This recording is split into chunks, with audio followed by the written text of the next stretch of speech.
Réduire l'usage des véhicules polluants au profit des transports en commun et des modes de déplacement alternatifs. Voilà la thématique de ce 23e rendez-vous des Jeux d'hiver en Principauté.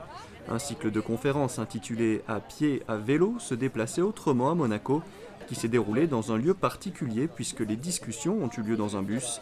Au programme, un point sur le service de vélo à assistance électrique lancé en phase de test en août 2010 et des échanges sur la mobilité propre.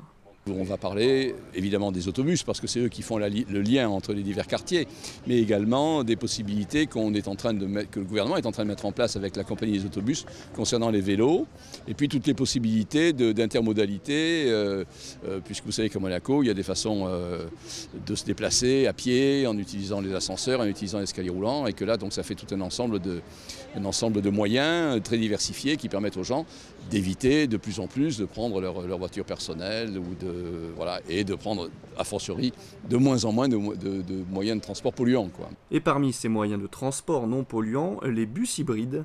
La compagnie des autobus de Monaco a opté pour cette solution il y a un peu plus d'un an.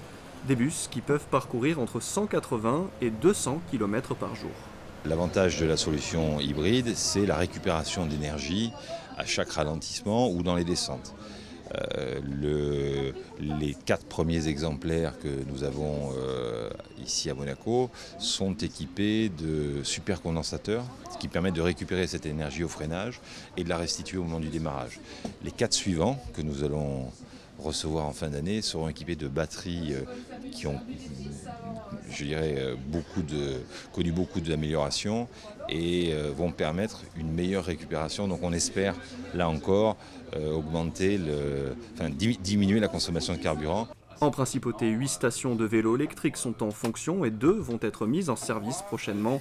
Le projet de voie verte, qui consisterait à dédier des voies pour les vélos, piétons ou rollers, a également été évoqué.